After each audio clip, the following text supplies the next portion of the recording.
There's a bizarre story that seems to be out of place in the flow of the Gospels. In this story, Jesus curses and destroys a random fig tree on the side of the road. The story concludes with many rightfully scratching their heads, which generally paves the way for numerous different and interesting interpretations.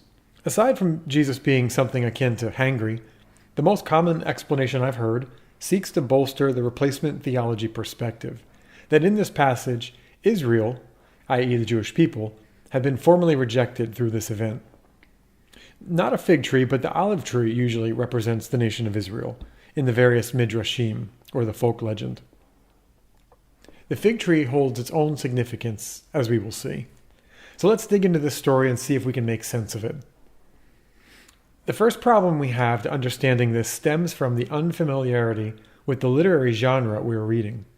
As a first-century Jewish work, the New Testament seems less intent on being a journalistic play-by-play account of events and discussions. Rather, it seems to be filled with mysticism, apocalyptic overtones, rabbinic pedagogy, and midrashic imagery from within the colloquial Jewish tradition. That would be the oral tradition. More often, the authors are known to weave a tapestry of homiletic teachings for the reader's spiritual development, and again, less interested in the details of the play-by-play. With these in mind, it seems the chronological order of this gospel is less important. This is evidenced through Matthew and Mark's telling, which, though contain the same components, differ in the sequence of them. What is relevant are the events and locations mentioned in proximity to the cursing of the fig tree, and how they might relate to the message. In the Bible, we're given a glimpse that fig trees represent something deeper. We see this when Adam and Eve reach for leaves from a nearby tree, a fig tree, to cover themselves in Genesis 3:7. From here, the commentators begin their multi-century discussion about the significance of figs. Some opinions connect figs with the tree of knowledge of good and evil. In Jeremiah, we see a remez, a hint, connecting figs to a kind of spiritual barometer. We're of course familiar with the statement, a tree is known by its fruit, and similar statements like this. This metaphor is actually quite prolific and used consistently throughout the rabbinic literature and the New Testament.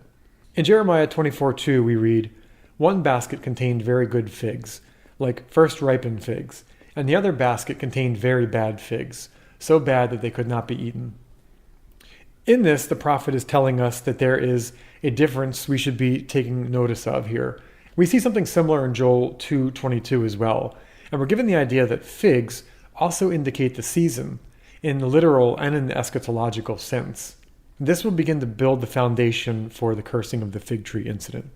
In the Talmud, we see many discussions about figs as well, some that utilize these above metaphors. In some opinions, figs and fig trees represent the wisdom of the Torah. The sages explain Eruvin 54. Why were matters of Torah compared to a fig tree? They reason, whenever a person searches for figs to eat, he finds figs in the tree, as the figs on the tree do not ripen all at once, so that one can always find a recently ripened fig. So too with matters of Torah, whenever a person meditates upon them, he finds in them new meaning. Another source tells us, why is the Torah compared to a fig? Again, the sages reason, rather, all fruits contain something inedible. Dates have pits, grapes have seeds, pomegranates have shells. However, a fig is completely good to eat. Similarly, the words of Torah do not have anything unfit in them. And of course, if you want these sources, you can go to my website, thehiddenorchard.com, and find this article, or click on the show notes for this podcast. Here we're seeing that these unique properties of figs and fig trees make them a perfect subject from which to build a midrash. Now, in the gospel account, juxtaposed to the fig tree incident, we're told that Jesus cleans the temple area of vendors and other riffraff seeking to profit off of the good and the decent worshippers, many of whom have made a long journey to celebrate in the temple courts. In the narrative, there's also mention of Bethany, a city located on the other side of the Mount of Olives.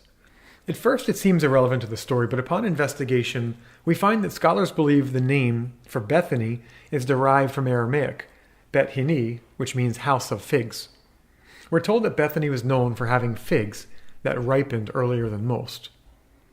Regarding the leadership at the time, they are often referred to in the Gospels and in the book of Acts as Judeans.